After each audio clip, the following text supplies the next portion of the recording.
اللهم إن عفوك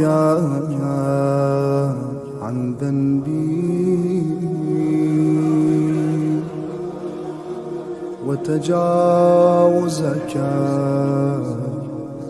عن خطيئتي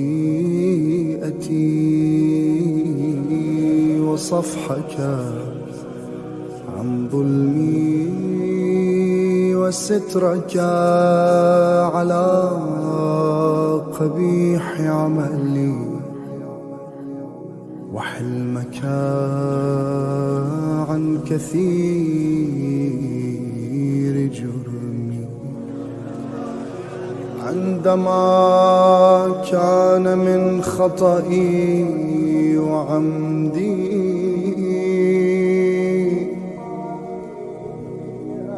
أطمعني في أن أسألك ما لا أستوجبه منك الذي رزقتني من رحمتك وأريتني من قدرتك وعرفتني من إجابتك فصرت أدعوك آمنا وأسألك مستأنسا لا خائفا ولا وجلا مدلا عليك فيما قصدت فيه إليك فإن أبطأ عني عتبت بجهلي عليك ولعل الذي أبطأ عني هو خير لي لعلمك بعاقبة الأمور فلم أر مولا كريما أصبر على عبد لئيم منك عليه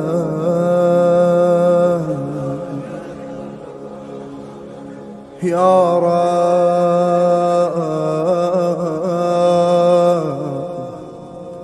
إنك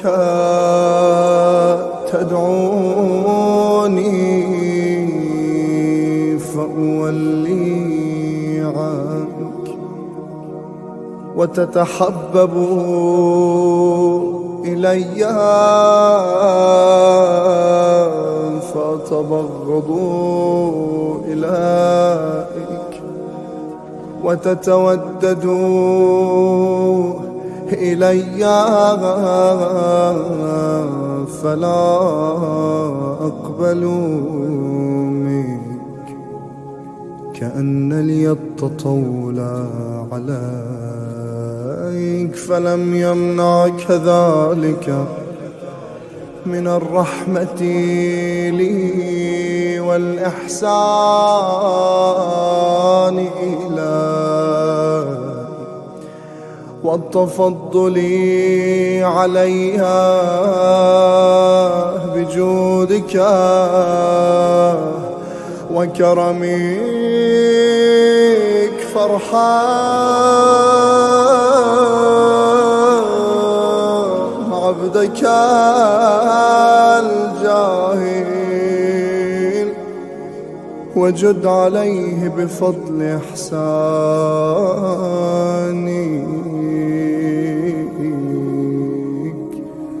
إنك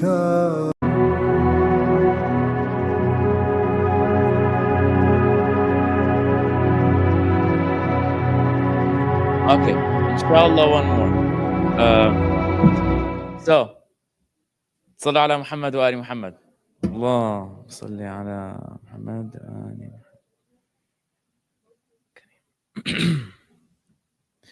أعوذ بالله من الشيطان الرجيم.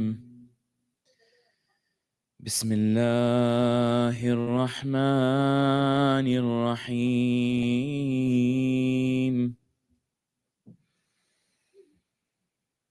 الذين استجابوا لله والرسول من بعد ما أصابهم القرح للذين أحسنوا منهم واتقوا أجرا عظيم. الذين قال لهم الناس إن الناس قد جمعوا لكم فاخشوهم فزادهم إيمانا وقالوا حسبنا الله ونعم الوكيل. فانقلبوا بنعمة من الله وفضل لم يمسسهم سوء واتبعوا رضوان الله والله ذو فضل عظيم. إنما ذلكم الشيطان يخوف أولياءه فلا تخافوهم وخافوني إن كنتم مؤمنين. بسم الله الرحمن الرحيم. إنا أعطيناك الكوثر فصل لربك وانحر إن شانئك هو الأبتر. آمنا بالله صدق الله العلي العظيم. الفاتحة على أرواح الشهداء المؤمنين والمؤمنات.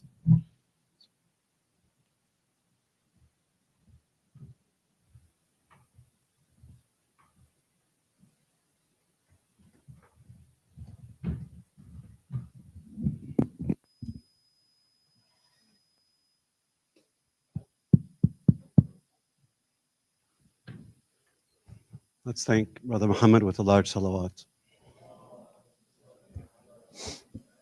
A'udhu billahi minash shaitanir rajeem. Bismillahir rahmanir rahim. All praises be to Allah, the Lord of the worlds. May His peace and blessings be on our beloved Prophet and His immaculate Ahlul Bayt. Salawat.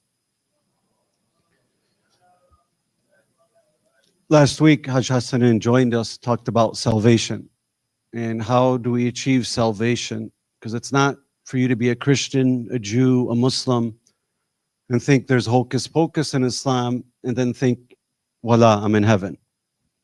Allah says, bring your truth, bring your evidence if you're truthful. For you can never look at an individual and decree that they're going to heaven or hell. You never know, especially if they're living. And that's what salvation comes into play. The ayahs that Brother Muhammad shared were the arrows of Uhud. It's when our ego run away from the battlefield. There were the Muslims around the battlefield, around the Prophet of God. They had a little bit of fear. What did they do? They ran. So what is these ayahs talking about? It's talking about ourselves, the way we run. So we're going to talk about how do we achieve happiness? How do we heal? We're going to talk about depression. What is the true definition of depression? And then we're going to talk about the formula that the Quran gives us. Not anybody else. You look for the formulas, the true formulas that will work in this world and in the next are in the scripture. But before we start, we had an event. We do a weekly or a monthly workshop. We had Hajj Dave Abdullah come in the first month, and he talked about how he would go into trash cans to find clothes on Oakman when he was a child, because they couldn't afford clothes. And the next day when he would go to school, his friends would be like, that's my shirt. How'd you find it? Where'd you get my shirt? He said, look, I now have done over $1 billion of sales. Says, this is how I got there. And he talked about his experience. And it resonated with the students. So then one of our parents, who also runs businesses and he's an entrepreneur and mashallah, he's doing amazing projects for the youth, is Hassan Shami. You know, he does the food festival. His students come to Wise. And he said, I have some Lions players. And he invited them, Tyrion Arnold and Marcus Norris. So I've met doing projects at Camp Orlando, doing other things. You meet athletes. And there's a few times in my life where I would meet an athlete and I said, he has it. The first time it got me was Haj Mahmoud Abdul Rauf, the NBA player. When I met him the first time and I shook his hand, I said, okay, this is somebody who's very grounded. Because usually when you meet people, sometimes it's a level of arrogance or it's reserved because they think everybody may be after them. The next time that happened, I'm going to be very honest, was with Tyrion and Marcus, but especially Tyrion. Tyrion was their #1 draft pick this year. He already achieved fame and wealth through the NIL, through college. But as soon as I shook his hand, I realized he understands falsehood from truth as soon as he meets you. Then both of them came and talked to the students. And the one Marcus talked about how his grandfather, he wasn't in his life, because I don't think either of them had their father in their life. But they both had a significant, especially their mom who played a pitcher. But both of them had a greater purpose. He said, I think both of them either said their grandfather, and then one of them had a child or one of their brothers that was in a wheelchair. And he said, that was my driving force. He said, every day I would wake up, I would train. Every day I would do my best because I had something bigger than that was for me. And I wasn't willing to give up. Because usually when something comes your way that's bigger than you are, we're selfish and self-centered. And when something comes our way that's bigger than us, we quit. That's why many people don't reach their dreams. And they have a lot of regrets when they're 70 and 80. Said, oh, if I just wish I would have done that. Well, what does Allah say? Have something greater than yourself as a purpose, and then Allah will take care of it. How it happens, it's not for you to decide. But unfortunately, our traumas, our depressions keep us away. That's what the talk is about today. What was really cool about Tyrion is he gave the story to the students. He said, I was once with somebody, because sometimes he would wake up and their friends would pass away, because they came basically from the gutter. And he said, one day we dropped somebody off whose parents got divorced. We're getting a divorce. We didn't know. And the next day, we found out that they committed suicide. He said, that left such an impression on me. And then I witnessed it. So all the students were here. They were here, and the students were coming here, and it was line was all around because everybody either wanted the signature and meet them. And every time a student felt maybe they didn't get like their time or get the signature or get to ask him a question, Tyrion would stop the whole line and act like nobody else would exist with every single student. And he's only 21 years old. I was so impressed by this individual. And then when they wrote, some of the students wrote letters back. You know what the students said? Said, after listening to their story, we realized how important it is for not to complain anymore. Because if they were able to achieve success where their father wasn't in their picture, they were in the gutter, they didn't have food some days, and they were able to do it, what's our excuse? And he talked about how one of his best friends in school was so smart that his friends would make fun of him. And he would stop answering questions in school. He said, now that same friend of mine that was being made fun of, says, you might think, oh, I made it because I'm wealthy, because I know how to throw a football. Said, I have a friend who is smart, the smartest kid in our school. He's now wealthier than I am, and I'm a multimillionaire. He said, he also could have came up with a lot of excuses. He also had troubles at home. And if you think about it, it's our comfort zones that Shaitan plays with us, that says, you're comfortable enough. But do you know if certainty is on the top of your list and you want to achieve success, you're not going to achieve much. What do you have to mix with certainty in terms of achieving success? What's the word?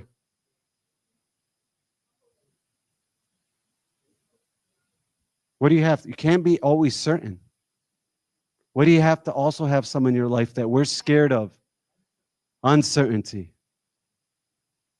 I may go broke. This may not work out. Right? Some of us are so much into certainty, we'll even do istikhara before we want to get married to somebody. Tell me, where is that in Islam?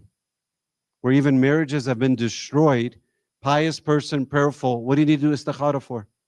Why are you always looking for this type of certainty? When you meet somebody, when you get to know them, it's always going to be with some level of uncertainty. It's over time that certainty comes. That's what a leap of faith. What happens is living in the West, they make you so comfortable that everything is about certainty and be very comfortable. And guess what happens to you when your comfort zones get pressured a little bit? What do we typically do? Do we see it as an opportunity or do we complain? Complain. So what did Terian say, Marcus? He said obstacles are not something that are in the way that we complain about. They are opportunities. And they shared a story. He said there was a boulder that a king left. And he put it on the road. The person would look at it and say, why would somebody leave this boulder here? How foolish. Another person would come. Why would somebody leave this? And then they would all come together and complain about this boulder. Think about how we do that. Then finally somebody came, and guess what they decided to do? Move the boulder.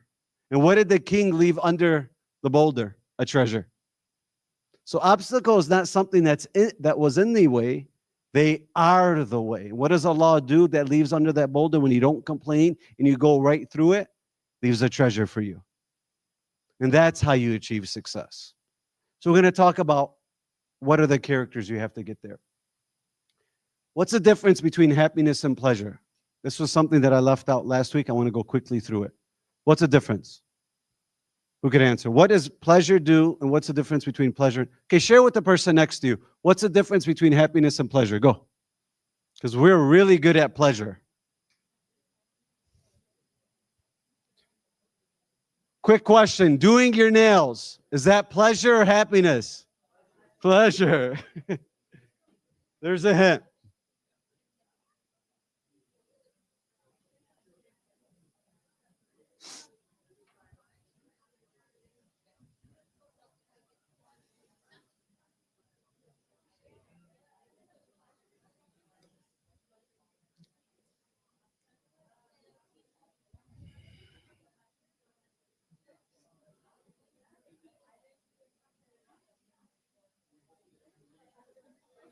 Okay, let me give you some examples. Pleasure. If I take away your phone, that brought you either pleasure or happiness, what's the typical emotion if you don't have your phone for a day or an hour? Anxiety. So is that pleasure or happiness? Pleasure. So what does pleasure do to you when it gets taken away? Makes you sad. Do you want that type of pleasure? Happiness. You're very hungry and you have a 4-course meal, but then a poor person comes and you can now only eat an apple and you give them away your food. Is that pleasure or happiness? But you lost something. Do you notice happiness is mixed with giving something? Pleasure is when you take something and guess what? You need more of it. You need more. Gaming. Pleasure or happiness? I beat Roblox, or I beat Fortnite, or I beat Madden. Can I just beat it once, or what do I need more of? More levels. More competition. Doesn't that sound like an addiction to you? Cigarette smokers, can you just smoke one cigarette? Or do you need another one? And another one? And another one? Is that pleasure or happiness? Pleasure. So let's define it. Pleasure driven by dopamine. It's a neurotransmitter in the brain. And when you do the things of pleasure, it gives you a dopamine drop, not a drip. Drip is when you go to school, you learn something, you apply it. That's good. That's very healthy dopamine. What's unhealthy dopamine? Dopamine drops. So guess what pleasure does to you and the brain? The same thing as crack cocaine. They've done studies on it. So character, short-term burst of gratification. This feels so good, I want more. Gambling, right? They have neuromarketers that know exactly how to market you so you can start gambling, where they'll get you for free. Then eventually what will happen? Why are they giving some people $2,000 to place a bet for free? Because they like you? They're your enemies. Accounted by corporations to fuel addictive consumptions, junk food, apps, products. Can you eat one chip? Why is it our food has so many chemicals that we can't pronounce? What is it doing to us? Where in other countries it's banned. It's poison. But what does it do to you? It gives you a dopamine drop, which is pleasure. Often leads to addiction and unsustainable. Happiness is driven by serotonin. Characteristics, steady and fulfilling. You get it, and guess what? You don't need more of it. You're okay. You're enough. You're whole. What happens is they know you've gone through some traumatic childhood, some depression, because our country's never been more depressed, and to wait to soothe you, they don't want to give you true happiness. What do they give you? Pleasure. Because which one are they going to make money from? This one, right? Why do you think alcohol has gone down? Do you know why? Not because we've become better in the society. Why is alcohol in nightclubs have gone down? Why? Anybody know? Because instead of hanging out with friends, where are they hanging out with? Themselves. Suicide rates, before the iPhone, where 50% of the world owned an iPhone, suicide rates were higher. Homicide rates were higher than suicide rates by 70%. Since 2012, between the ages of 12 and 24, suicide rates are now higher than homicide rates. More people are now killing themselves than killing each other. Because back then, they would drink alcohol as teenagers, get drunk in their 20s, and may commit homicide. Now what are they doing? Instead of drinking alcohol when they hang out, what's their alcohol? The phone. And what do we do with our kids? We open up the liquor cabinet and say, here you go, here's your iPhone, which is the same thing to the brain as the liquor. It's the same. And there's so much data now on that. And my daughter got mad at me because I told the elementary students, my daughter's the only high school student in the school that doesn't have an iPhone. And she's okay. And then people say, but don't they have to learn? I said, I've seen so much data, and I've done it in our school where we're about to kick a student out. And I'll be like, give me your iPhone, let's try that. Within 2 months, they're on the honor roll. And I say, do you want your phone back? They say, give it to me at the end of the year. So, leads to time. It feels good. I'm content. I am complete. When you're in pleasure and you're not whole, and now you get married, do you think your husband will ever be enough? Or your wife will ever be enough? Ever. No, you'll always look for something more because you've never healed from your trauma or your depression. And now you get married thinking this person's going to make me feel whole. Can anybody give you happiness? No. Who's responsible for your happiness? Yourself. So do you go after pleasure or happiness to make yourself whole? Happiness. But is it tough? Does this country make it very tough? Yes. It's intrinsic and self-sustaining. So this is what we're going to talk about. Corporations misleading consumers to equate it with happiness-driven profits at the expense of long-term well-being. Remember we talked about that last week? The amount of people that die from cigarette smoking, the amount of people who die from the opiates, the suicide rates, and they've all been sued for billions of dollars, but they still keep going. because they're making way more money than that. And nobody's ever served jail time. So does this country have your interests at heart? From your food to the things that you watch to the things that you see. I challenge one person to tell me they didn't see at least one thing that you probably wouldn't allow your child to see. Either be it when you were driving, at the mall, on TV, or on your phone. Either you saw an alcohol ad, a gambling ad, or an indecency. And now you're asked to try to become religious when you're surrounded by filth. So this is where you have to now, you're at the battle of Uhud. You either fight against this jihad or you run away. And what does running away, Allah constitute? You give in to pleasure. And what does Allah say when you give in to pleasure? It'll never make you happy. And then you're going to end up marrying somebody who's also addicted to pleasure, thinking each other is going to make you happy. Thus, divorce rates are over 50%. Make sense? So, what is healing? So, how do you heal? The truth is simple and grounded, seeing things as they truly are in the moment. The king of this kind of truth brings healing, but accessing it requires more than intellect. It calls for deeper resources.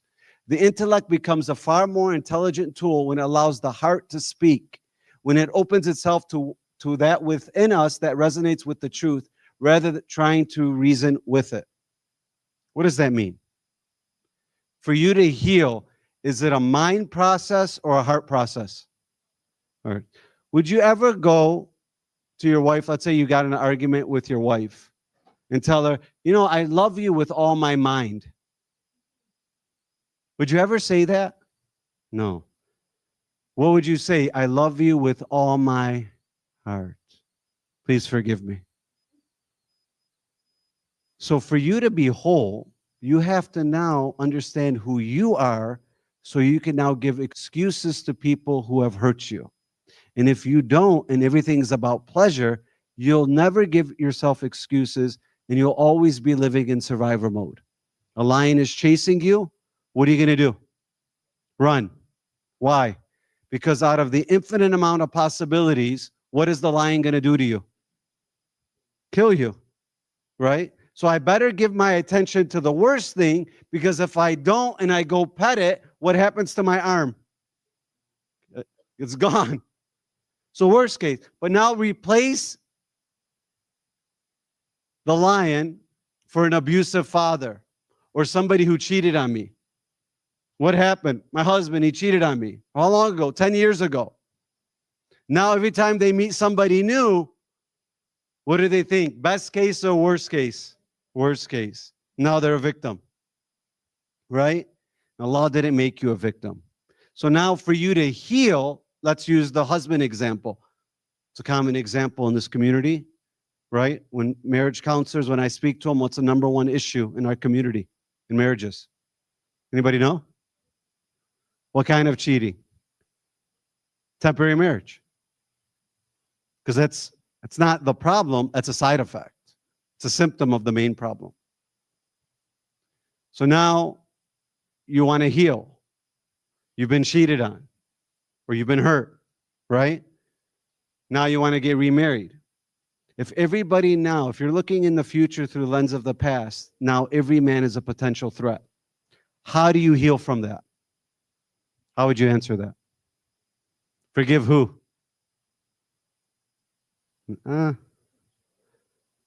Forgive them. How hard is that to do?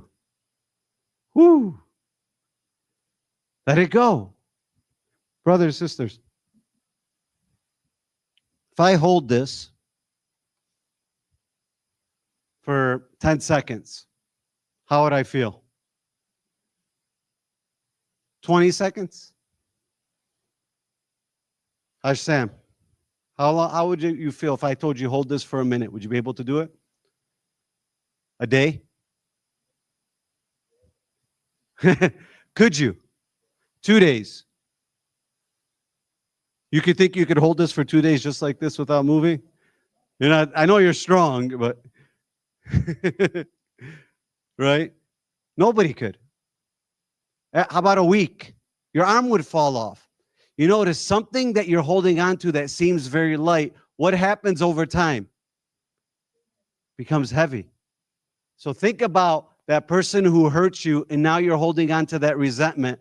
What's going to happen to you now? It's very heavy.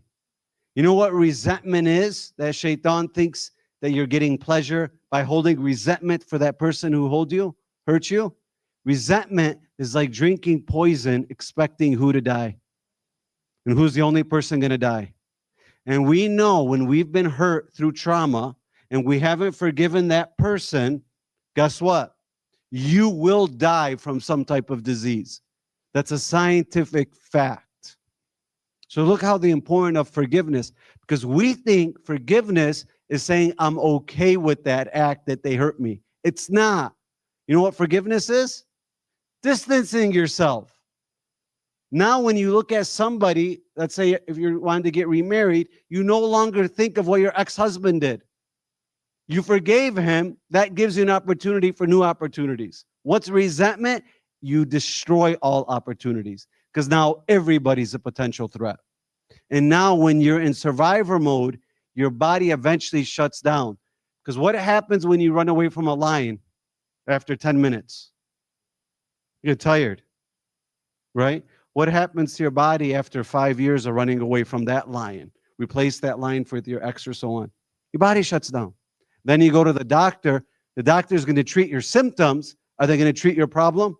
No. Inshallah, in the future they will.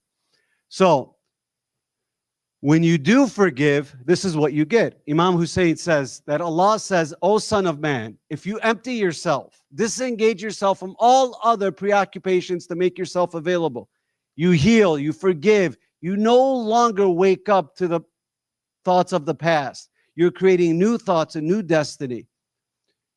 For my worship, I will fill your heart with richness, and I will not abandon you to what you seek and long for. Meaning anything you want now, I will give you. You want to get married? Here you go. You want the next Uber idea? Here you go. You want to help orphans in Gaza? Here you go.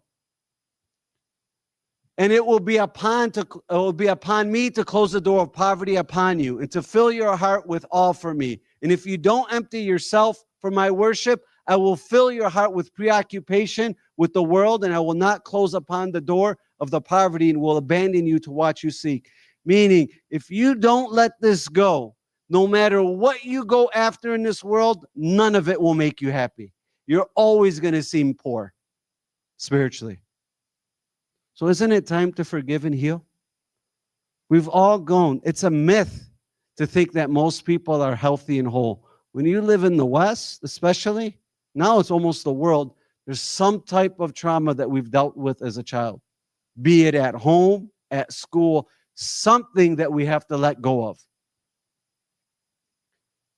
So then what does Quran say?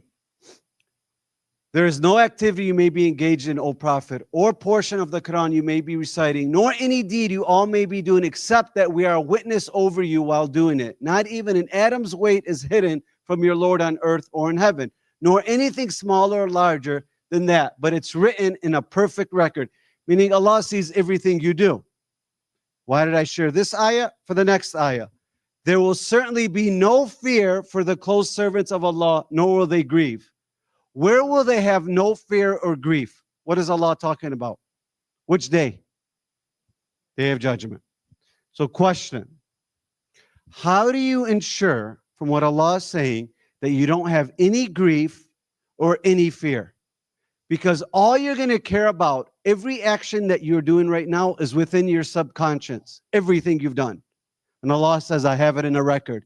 And as soon as you die, it all pops out from your subconscious. So everything is recorded. How can you ensure that you won't have grief and you won't have fear on the day of judgment? What do you have to have in this world to not have it in the next world?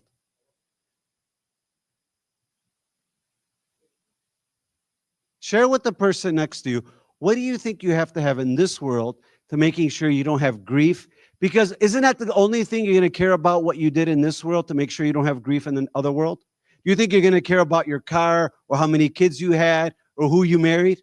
What's the only thing you're going to care about when you die? Am I going to have a grief in the next world? Am I going to have fear? Isn't that the only thing you're going to worry about? You think you're going to care about your kids? What does Allah say? You're not.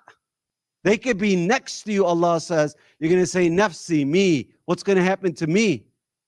So how do you make sure that when you die, I just buried my first cousin.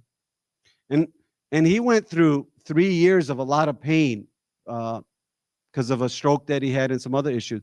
Those were 3 years, I guarantee you, Allah hopefully removed all of his sins.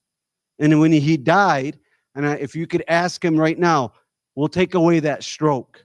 We'll take away all those pain that you went through the last 3-4 years. Guess what he would say? No.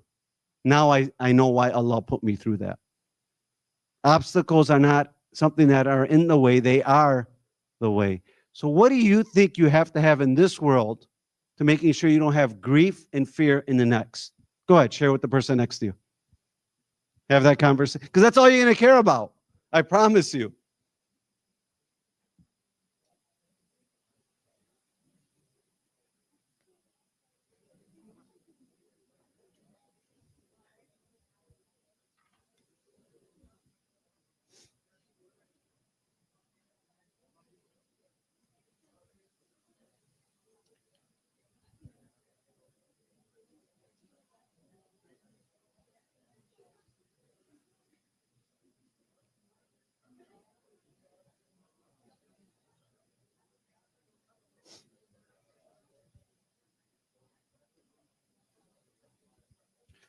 Okay.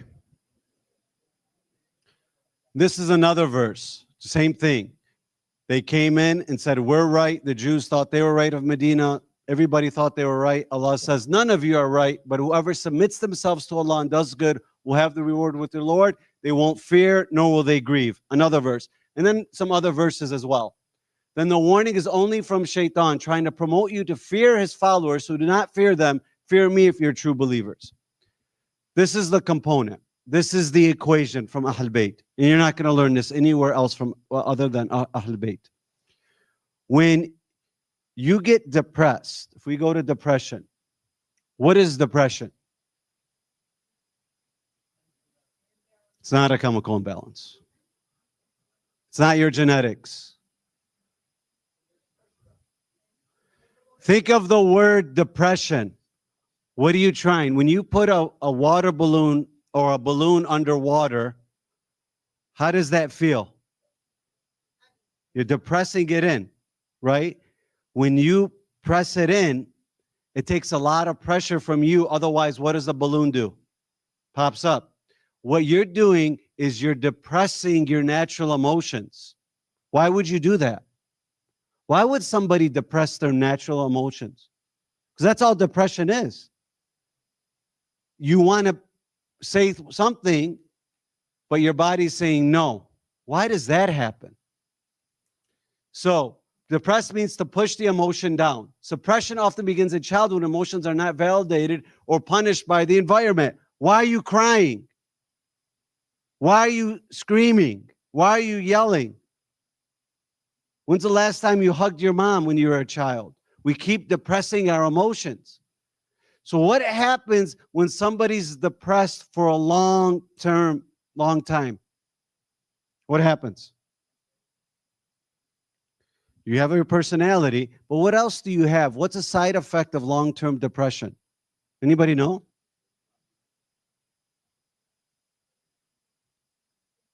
When people are depressed for a long term, are they easy to hang out with or are they edgy? Edgy. You slammed the door. Why'd you slam the door? Why are you walking?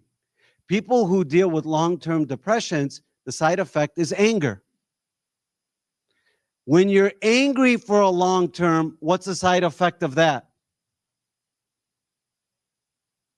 What's the side effect of anger? When somebody's always angry around people. If I get angry and I slap you, within 30 seconds, how should I feel? Guilty. Should I feel grief? Should I feel fear?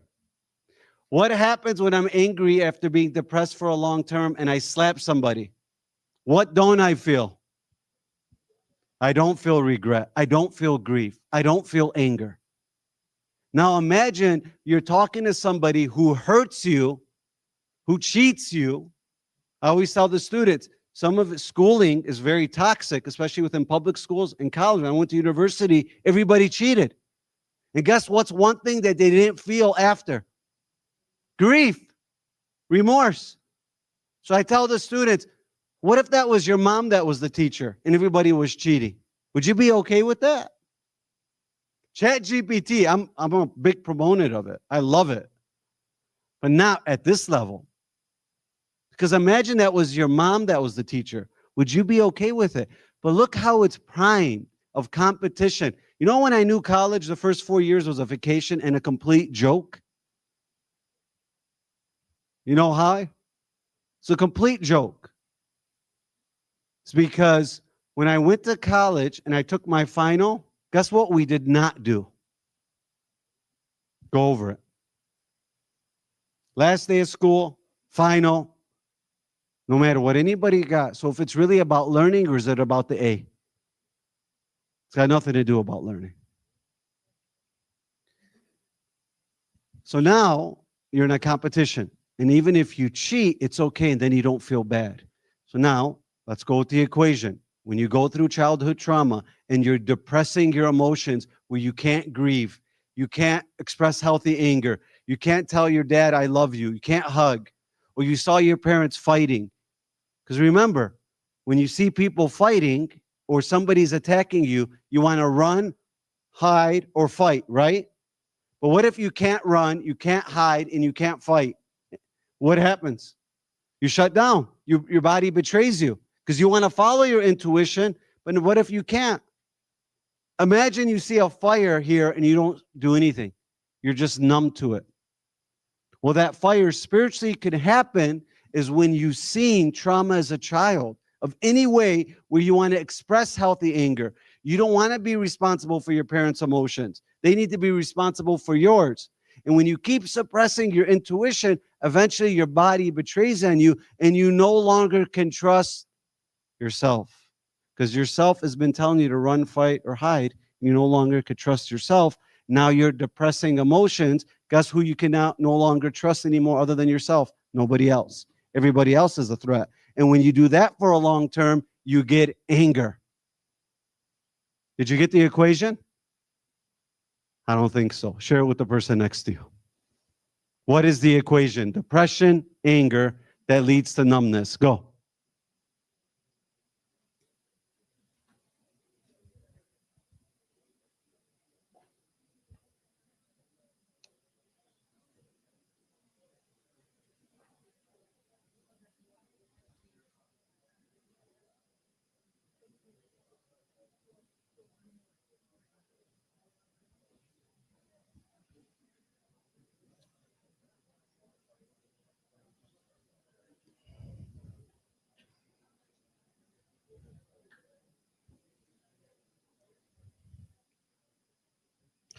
Okay. Now, what is the direct effect of depressing feelings? Because now eventually I want to ask you questions where you could self-reflect to say, I don't want to grieve on a day of judgment, and I don't want to have fear. That means, what do you have to have in this world so you don't have it in the next? Grief. Allah says it. What should you have grief of? What should you have fear of? Because there's a healthy fear, but I'm talking about the negative. I'm talking about the healthy fear. What should you have fear, brothers and sisters? Sin. Shouldn't you feel fear when you do something wrong? Yes or no? Think about how we now, because of pleasure, we do things wrong and we've made it okay. I've given you guys examples. I talked about weddings. I talked about the Tyson fight on Netflix. I talk about a lot of things. How we've made it okay where we don't even feel bad. But if our kids come in, no, don't do that. Forget your kids. You won't care about your kids on a day of judgment. Why is it you're so concerned about them, but when it comes to you, shaitan is under full attack? Shaitan tells you, trust me, don't trust them. And then when you die, you'll be pointing at shaitan and said, you idiot, what I told you was a lie. What the prophet told you was the truth. Why didn't you follow?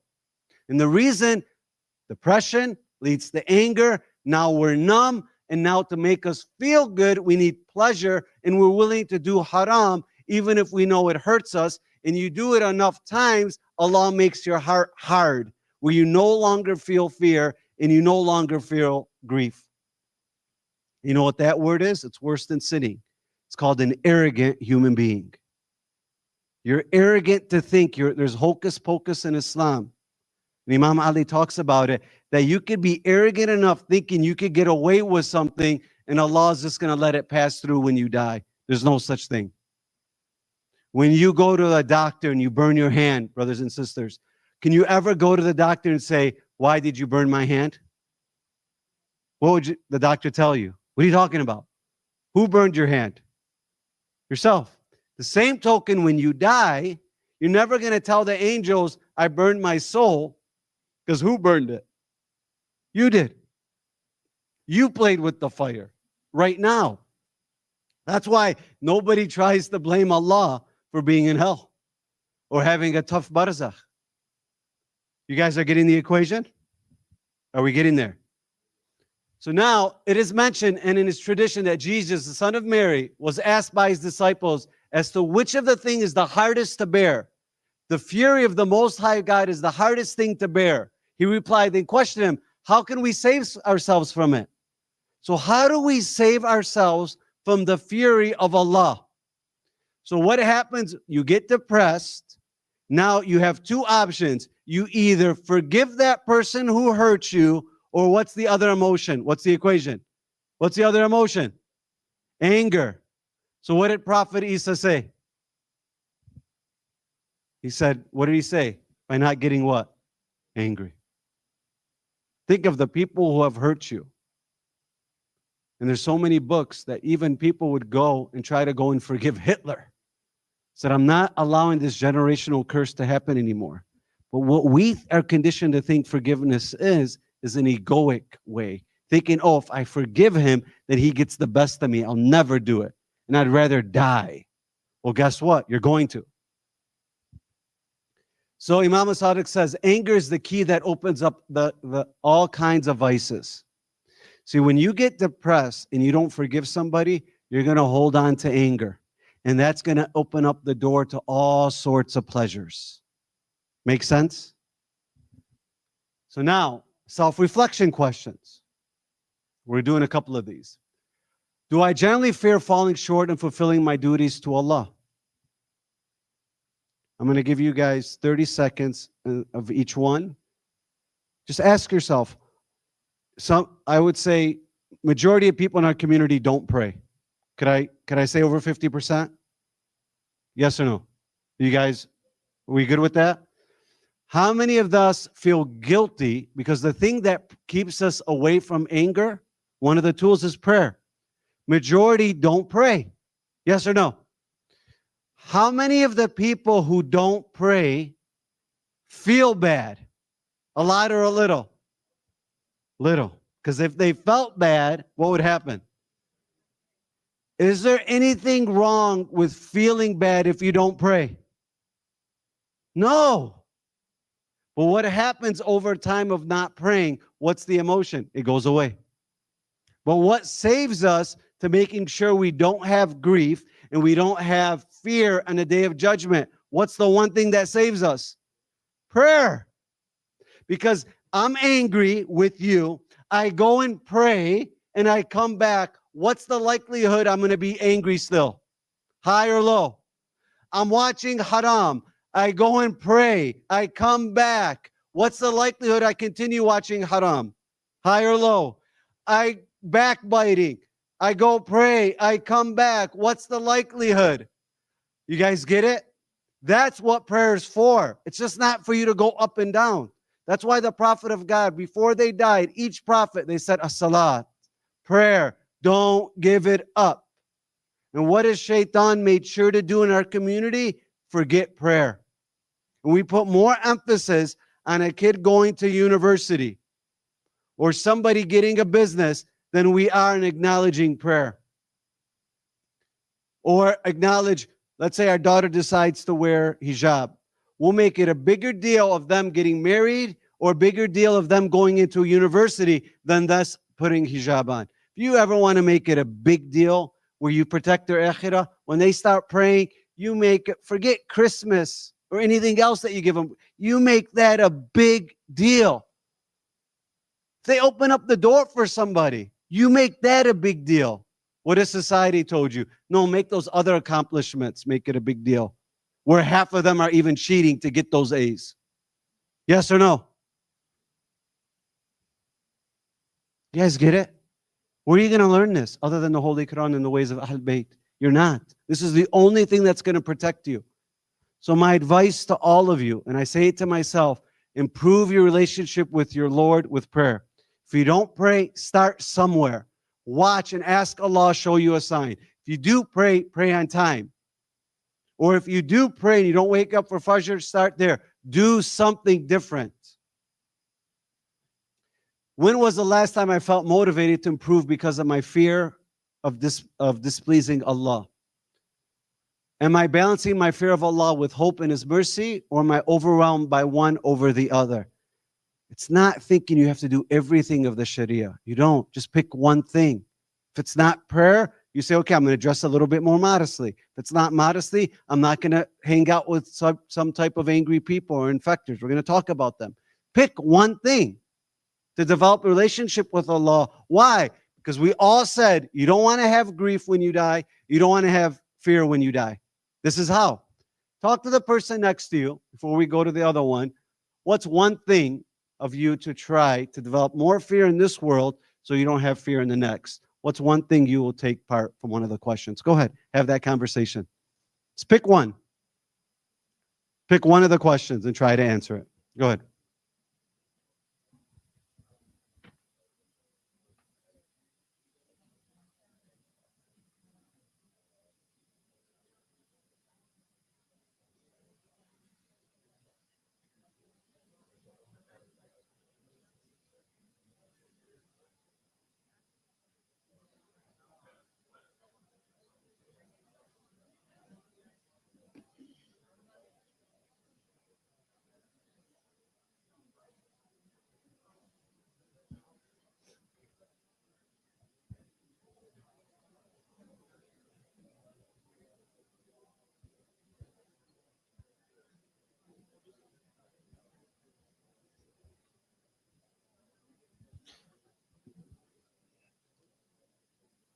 You know what's sad is people over the age of 35, from 35 to 80, guess what's one thing they won't do?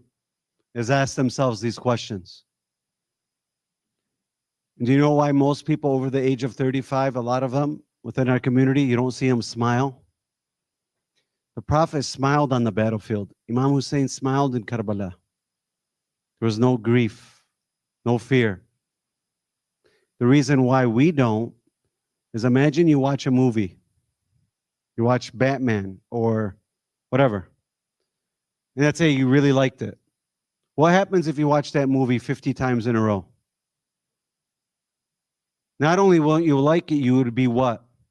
Miserable. You know every scene. I got to watch it again.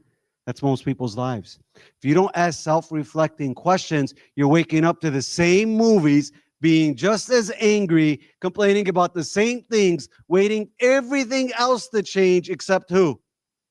And when everybody else changes, then I'll decide to change. You want to have grief and fear? Do that. What does Allah say? You change. How? Pick one thing. Stop thinking of this guilt, that you're annoyed by it, and I don't want God to make me feel guilty, because that's what my father did. Because every time I walked out of the house, he would make a comment about my dress or a comment about my friends. I hated that, so I don't ever want to have a relationship with God. That's the common usage of a sister in the community. It's not because of God that it's not fair. Because of your father. Why are you putting God in the picture? Just because your God wasn't acting the way of, your father wasn't acting the way of Ahl Bayt, doesn't mean you should blame God. Give God a chance. Let's give him a chance for 40 days. Pick one thing where you want to reflect and ask God, show me a sign of love where I could feel whole and happy, where I no longer have to do these pleasure things anymore. I'm going to suspend one of these pleasures. And watch how Allah opens up your heart. Remember the hadith of Imam Hussein? It's a promise of God. He answers all your prayers now. Do you know what's our problem? We don't believe in it. So how do you start believing in it? Start doing it. Honestly, guys, I'm very annoyed.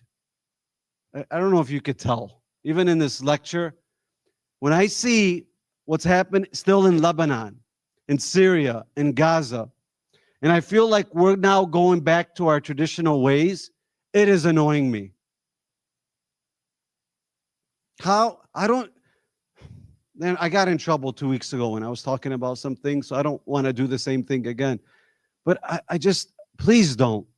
If you want to at least do something greater than yourself to build a relationship with Allah, to show your difference between you and the ones that are leading this country who are immoral. And it's all about greed. They don't pray, you pray. They're not modest, you become modest. They backbite, you don't backbite. Do something that takes you far away from these people. Stop running away from the battlefield. Because wallahi, you will not forget this lecture. It's impossible because Allah says it. And as soon as you die, two things will happen. God, I forgot his name. I wish I would have listened to him. The other thing will happen is, why didn't I take my own advice? I could be the biggest idiot. The people who go to hell the deepest are the ones who preached but didn't practice. So I'm taking a bigger risk. But I know it needs to be spoken about. And what's annoying me, even from a religious standpoint, this isn't being spoken about because people are scared to getting their feelings hurt. Because when you attack people's pleasures, guess what they do? They want to kill you. And what's the proof in that? That's what they did to the prophets of God. Imam Hassan married a bad woman to save Islam, to save Tawheed. You know what that woman did? Muawiyah came to her, said, poison your husband, I'll let you marry my son Yazid. Pleasure of this world. She poisoned, she killed the Imam. Ya Allah. And as soon as she went to collect from Muawiyah, you know what Muawiyah told her? Said, you think I would ever allow you to marry my son Yazid? You just poisoned your husband. You would probably do the same thing to him. Get out of here, you fool. Pleasure. Look at the same things that we go after. How many haram things are happening? There's a place, I don't know if it's even true. They just sold some breakfast place. What is it? I don't say the name. But I heard it's being sold and they're going to have what inside of it? Alcohol. Why is a Muslim community allowing an alcoholic place that's maybe even owned by Muslims? We should stand up and say, this is haram. Why should our kids drive by this? We have the power. Yes or no? But will we? Am I being extreme? Do you want your kids to walk by? Grief. Do I feel regret over missed opportunities for worship or good deeds? If you didn't pray today, did you feel a little bit of grief? If not, my advice to you is then start praying so then when you miss it, you feel that. Otherwise, you're going to feel it when you die. Did you guys get it? I promise you. By the way, I'm not doing a holier than thou. I'm not preaching to you. Wallahi. You know what's the proof? I don't care if you're going to pray or not. Because when I die, do you think I'm going to care if you prayed? No. And my only reason I would care is it would benefit maybe me if I get some blessings from it. Other than that, it's about me. It's about you. I don't care if you take it. So then why am I giving you this advice? Because I do care about your akhirah. And very few people are going to talk to you about your akhirah. So if you're not feeling grief for not praying or not dressing modestly, my advice is start. And that way, if you stop, you feel that grief, guess what? You'll go back to it. And the only way you're going to do that is something in your life took you away from Allah. Be it your mother, your father, a friend, something made you angry and you became depressed, and now you're angry at religion. Thus, the importance of forgiving the people that hurt you, because they couldn't give you something that they didn't have because they were also hurt. Let it go. And that's where I want to see our community, where we come together and truly pray for each other. We truly forgive each other. What do we do when something bad happen? Ya Allah. Could be anything. A pharmacist does something bad or anything else, it spreads like wildfire. But if somebody does something good, barely anybody knows. Have I allowed grief over the past mistakes to motivate positive change in my action? Am I dwelling excessively on past in a way that hinders my present growth? What specific actions can I take today to grow closer to Allah and reduce my fear? If you'd like, take a picture, because I'm not going to stop on this because I want to get to the main point. If you'd like, I'll give you a second to take a picture. And then some more questions you asked. Do I place more trust in Allah's mercy than in my own actions? How often do I ask Allah for help and guidance when I feel overwhelmed by fear? Take a minute and share this question. Do I place more trust in Allah's mercy than in my own actions? I want to go get married. I want to get a job. I want my parents to stop fighting. I want to bring peace. Do I go and pray for it, or do I just try to do it my way? Don't do anything your way. Go and pray 2 rakat prayer and see what happens. When I got married, there was some tension in my family. And in the Lebanese culture, it's weird. If you give somebody a wedding card, they curse it. But if you don't invite them, they curse it. They curse you, right? So my mom and my dad, Allah yarhamu, when he was alive, said, you can't invite this person to the wedding. It's like, what? Because I never got involved. I was the naive one. I never knew what was going on with the inner workings of our cousins and so on. Says you can't invite them. It's like, if I don't invite this person, because we had a very small wedding, it's 150 people. I got married within a week. Because we're not going to talk about weddings. Sorry. To try to, inshallah, in a few years, we'll get rid of those traditions. When you guys get engaged, please don't wait a year to move in with your husband. That's against Islam. Just letting you know, if you get married Islamically, it's very unhealthy to be away from your spouse for a year. Islamically, you're not allowed to be away from them for 4 days. The Prophet said that. Now imagine being away. It could cause turmoil, and spiritually it could screw it up, and it could cause it to become broken up. Guys, we're following Islam, not the traditions of our culture. Honestly, I don't want to turn off the audience, but that's just a comment. So anyways, my parents said, you can't invite this person. I was like, what am I going to do? I said, okay, I'm going to do what the Prophet told me. As soon as you have a trial, go pray 2 rakat. I went in my room. I prayed 2 rakat prayer. And my parents could be very stubborn. I came back after 2 rakat prayer. They looked at me. They said, you know, that person, you could invite them. It's not a big deal. I was like, you just told me over your dead body. Within one prayer, changed. If I ever write a book, it's just going to be on testimonials, my own and other people that share me, just on that. So, do I place more trust in Allah's mercy than in my own actions? Try to answer that to the person next to you. Go ahead. Am I willing to backbite, get angry, or just leave it to Allah?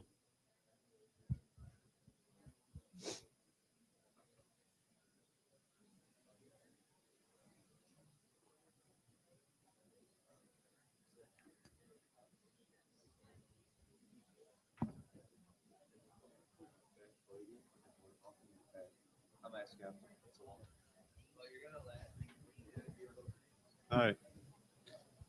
Okay. Now, somebody is depressed. Now they're angry. The Prophet said, now be careful. Those people are called infectors. If you marry an infector because you're not whole, and now you have an egoic love because that person is so pretty and they make you feel whole, and you didn't notice the what? The red flags. Some of you, your friends buy you red flags because you never notice them, right? So how do you notice an infector? Because if you're around them, it's a disaster. First one, they draw misfortunes upon themselves. They always need $100. They're always getting into a car accident. They always have a bala, right? With infectors, because there's three types of people. There's people that you meet, you feel great. Think about which one are you. There's the second group, you meet them, you feel nothing.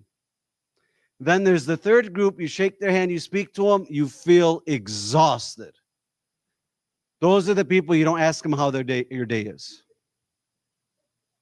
And the rare times that they come to me, you know what I tell them to do whenever they come with their problems? Send me an email. You know how many emails I've gotten? 0. And I've been doing this since 2007. All right. So they're not looking for solutions. That's what infectors are. They have a turbulent past. They have a long line of broken relationships. They have an unstable career. They have a forceful character that sweeps you up and makes you lose reason. You don't love me? You wouldn't do this to me? You know whose prey infectors are? Teenage girls. Let's meet at Henry Ford Community College. Let's meet at U of M. Let's take the same classes. Oh, don't you love me? Don't you want to kiss me? Don't you want to do this? And as soon as the infector gets what he wants, what does he do to that poor girl? Ghost them. And what happens to that girl? She had a big trauma. She can't tell anybody. She's suffocating. What does she decide to do? Cut herself. You know how many sisters in the community cut themselves because of a big trauma? They can't handle it. Now they have a little trauma. You guys, trust me, Fortson, Dearborn High, Crestwood, you'd be shocked. And why? Broken relationships, being ghosted, and not being able to tell anybody, because as soon as they go and tell their father that they were used and sexually used, what is the father going to do? Make them feel worse or better? Can you guys do me a favor? Let's remove this tradition that when our kids make a mistake, we condemn them to hell. Stop that. Because wallahi, you do it once where they already feel bad and then they come to you, wallahi, they'll never come to you again. And they're going to hide everything and you're going to blame them where the blame is who? You. If your kids don't come and tell you every secret, don't ever say, oh, it's their age. It's because of you. That's when I know I failed as a father. I have 3 kids. My kids keep something away from me. I just self-reflect on myself. And my kids will tell you. And it's not nothing to brag. It's just because of all the learning I've done. Honestly, and my fear. I've probably yelled at my kids, and the oldest is 14, maybe twice. And both times I went to my room and cried. Or one time my kids were playing Monopoly, and they kept screaming, or a puzzle, and they kept screaming. And I yelled out, stop! My daughter says, you're mean, and took her puzzle and broke it up. I said, man, I went and cried in my room. I said, what a fool. What am I preaching about? I want to talk about Ahl Bayt? And I'm yelling at my kids. Then I'm thinking of the fathers who yell every day, but they don't feel grief.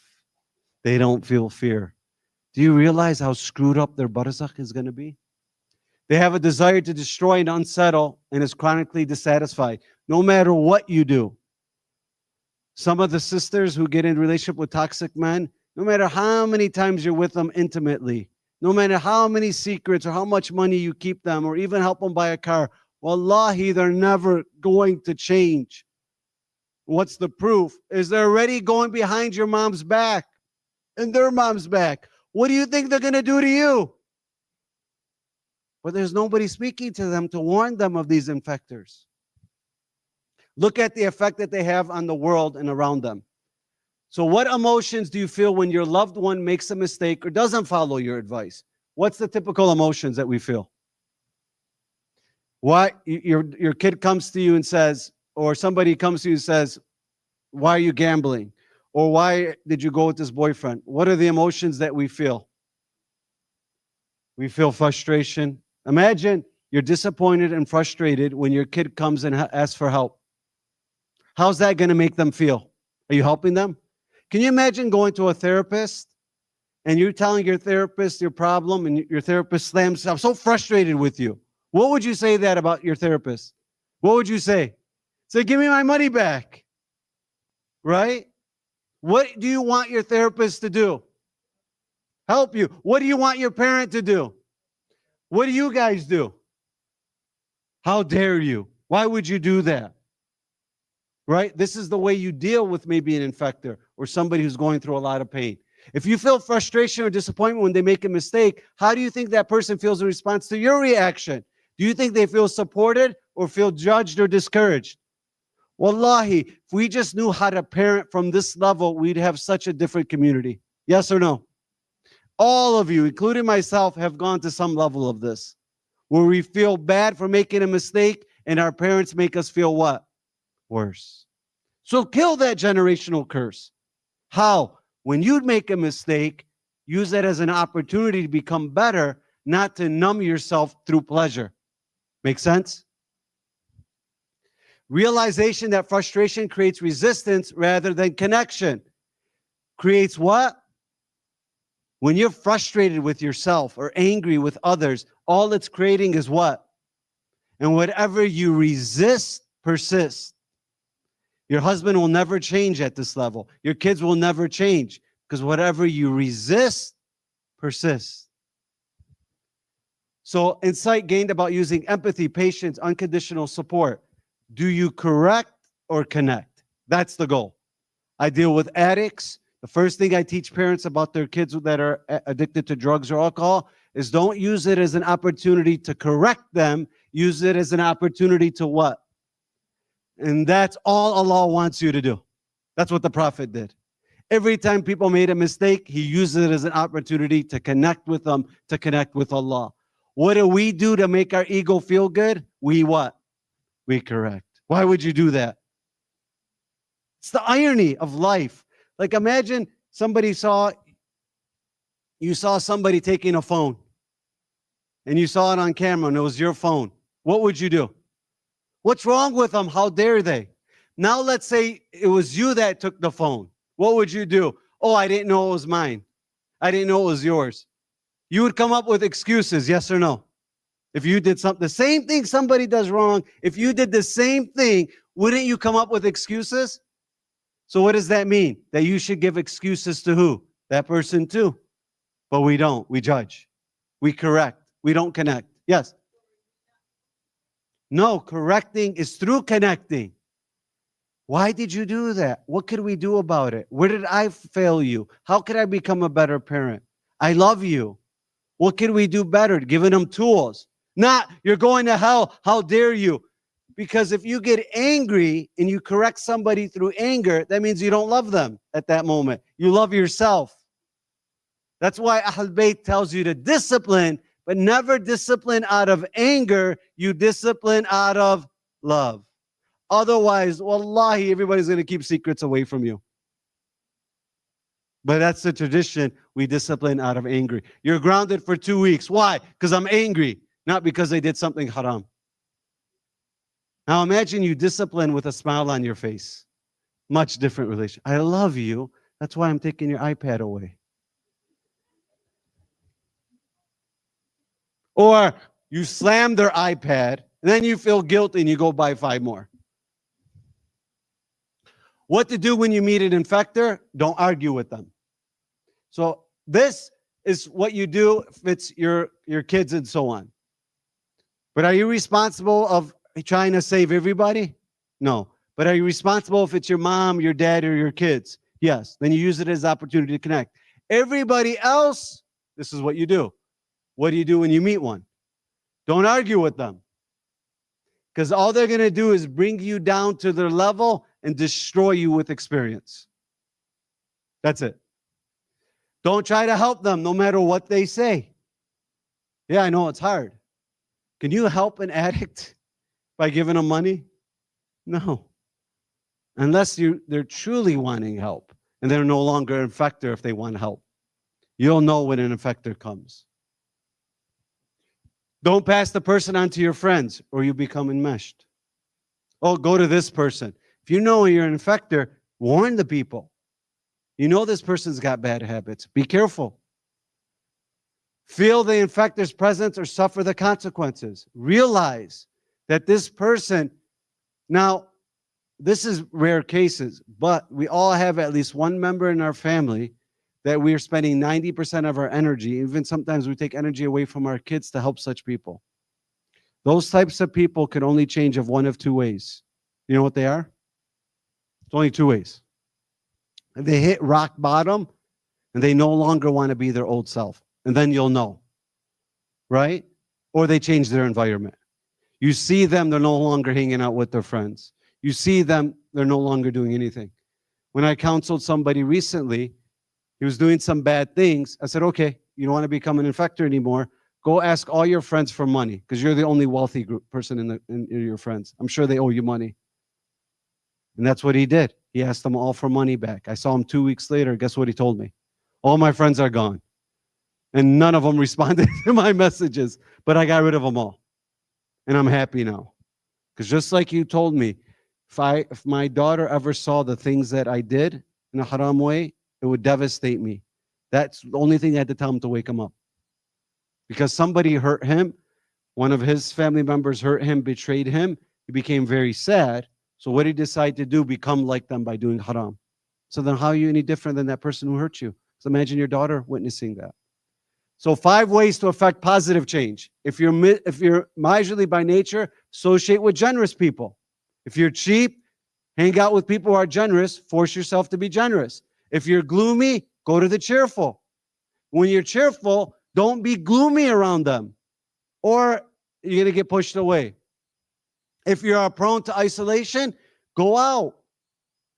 Go out with family. Go and visit your aunt. Some of you have a grandma, an aunt, an uncle that you haven't visited in a while. Why? Because you're depressed. Well, get yourself. I'm not telling you it's easy, but go. Never associate with those who share your defects. There are friends that you need to distance yourself from. You just have to. They need to be around happy people, and you need to be around happy people. It's like when 3 people, like I'll give a health, and I'll tell you if you're not in good shape, how you die, and you won't be there in your kid's wedding. It'll be somebody else sitting. Then these 3 sisters came to me, and they told me, we're ready to get in shape. I was like, no, you're not, because they were all, most people are overweight, but they were all a little bit overweight. And I was like, none of you are going to get work out. I said, why? I said, you guys are all 3 infectors for yourself. You 3 want to go to the gym. When you don't want to go on Tuesday, what are the other 2 going to do? Okay, we won't go. And when you don't want to go on Wednesday, what are the other going to do? We're not going to go. So what do they have to do? So you guys got to split up, and each one of you find somebody who is healthy, that no matter what they go, then you follow those habits. You get it? That's why we have to be careful. When you change your environment, then you're telling Allah, I want to change. And the best environment you could change to never be an infector is your prayer. That's why the Prophet said, have a room that's just for prayer. That makes you to reflect this way. Only create associations with positive affinities. Take a picture, then we have one last thing to do. If anybody does. Anybody have any questions before I share this last thing? Anything that I said that may have, yes.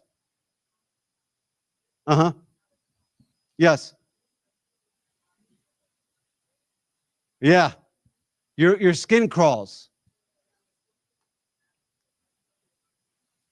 Yeah, but you know when your intuition, you can't listen to it, is when you were abused as a child and you were looking for love and you're willing to not look at the red flags because you were killed your intuition as a child. Thus the importance of don't keep secrets from people who love you and think about, what do you think about this person? Well, why aren't we willing to do that? You know how many marriages that would save? You know, if every sheikh in the community, every sayyid just did premarital counseling. That's it. It would save 8 out of 10 marriages. He would look at you two and be like, you guys aren't compatible. You pray, you don't. What's going to happen with the kids? You have these values, you don't. Money, you don't. What are you going to do? And all premarital counseling does is it comes up and brings up all the things and keeps you away from a disaster and says, okay, let's go and fix these things before we're ready to commit. Make sense? So now I want to show you what kind of person you want to be. So quick video. They went to New York and they had a flat tire. They put a white guy, and within eight minutes or 6 minutes, somebody came and helped them. This was in Tarrytown, New York. The second person, they put a blonde-haired girl. Did people come even faster? One guy gave her a jacket. One guy says, here's my wallet, going to Starbucks. I'll take care of your flat tire. Then they put a third group. You ready? And then we'll end. It's just a 2-minute video. This is the type of person you want to be. So then they put him as a Muslim. This is the show, What Would You Do? As the minutes go by, you start to notice something very different. No one stops. Almost half an hour goes by, and more than 50 people pass, and not a single bystander stops. Some saying they didn't notice, while others, there's a young lady, I'm like, well, for help, he looked like a young guy who's perfectly capable. So you notice how he came up with excuses? Because when there was a young guy before, didn't people go and help? Yes or no? Yeah. But look how Shaitan gives us excuses to make us not feel guilty or fear. Now watch this. Today, only 2 people wind up stopping. One of them is this extraordinary young man who seems to come out of nowhere.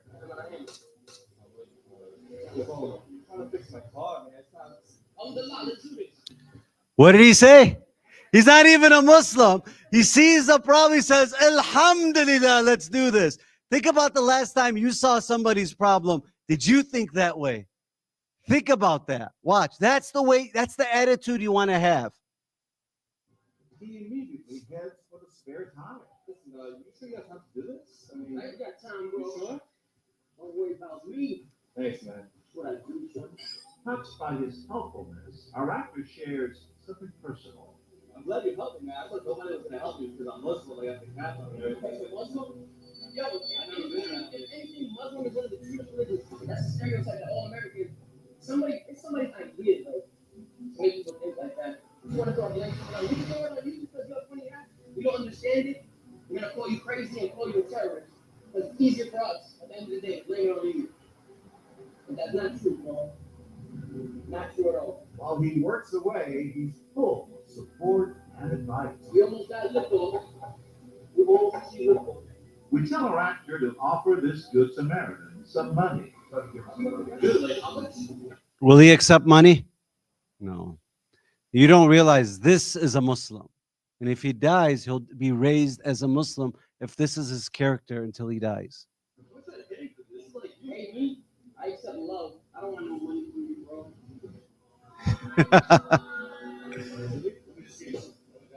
I don't want money. Money don't get it to me. Try to meet this incredible young man. I'm Jack Quinones. This is part of a TV show called What Would You Do? He's an actor. You're an actor? You're a charlatan. You're a charlatan. You're a liar. Wow, it's a setup, man. Why spend so much time helping this guy? I just love to help people, man. If it's something I can help you with, I get pleasure at the end of the day knowing that he's like, all right, I'm good now. His name is Dominic Giamo. And for him, those aren't just words. It's a way of life. What does this mean? This is mental alchemy. It's turning something a negative situation to a positive situation. You got a flat tire, and now you're on TV. That's mental alchemy for the public. We want to people like that. And he leaves us with this heartfelt message. Do not judge people by what they're wearing on their head. Everybody is the same. We all come, we trace it back. Look at his spirit. Same mother and father somewhere along the line. Help out your brother and sister. Unconditional love for every living thing. That's my cause here. Have a great day. Salawat. So we'll talk about these things next week, but that's what a Muslim should be. You take a negative and be a positive. You know what will keep you away from those situations is if you have trauma and you have pain and you have suppressed yourself. Now you see somebody who's in pain, flat tire. Do you know what your mind will tell you? Oh, no one helped me. Who is there for me? And Allah says, I'm here for you. Go and help that person. That way I could help you. That's what the Lions players did. That's what Tyrion did. He said, there wasn't there anybody to help me, but I had a mission greater than myself, and God helped me. That's how you kill this generational curse, brothers and sisters. Have something greater than yourself, that when you see an opportunity, your past trauma, your pain, whatever, no longer stops you. And then the reverse happens. When you don't pray, you start feeling a little bit of grief. When you don't go after that opportunity, you start feeling a little bit of fear. Why did I ignore this person? Be it anybody. Because didn't we love seeing him? Yes or no? Didn't it make you feel better? Question, what if we were watching you? Wouldn't that feel much better if that were you? Yes or no? That's your day of judgment. The angels are going to say, bravo. And you're not going to feel fear. Or the angels are going to ask you, why did you do this? And you will feel fear and grief. Wallahi, it's not me telling you, but it's a promise of God. And that's why the prophets suffered the most, that no matter how eloquently they would speak, people still, when they would leave those doors, they would go back and worship your low desires. You would go back to your haram. I promise you, what Imam Hussein alayhi salam, that hadith, he promises you by God, he will change your reality. But you have to change some things about your personality. Sallu ala Muhammad wa ali Muhammad. Couple announcements. We have Quran program. It's Sundays. We're almost done with, we're halfway done of Surah Baqarah. That's Sundays here at 10 a.m. We do it Sundays 10 a.m. if you want to join. There's 2 entrepreneur programs. One that's right outside. They're selling acai bowls and downstairs smoothies. Make sure you sell them out. And if anybody wants to donate to the program, they kind of cost about $200 every week to run the program. And if you want to join the WhatsApp group. But before you go, talk to the person next to you. What's one motivation of seeing that video of the flat tire? How you're going to start maybe applying what he said to your own life? Going to work, national TV, millions of viewers. What could you do? Go ahead, have that conversation.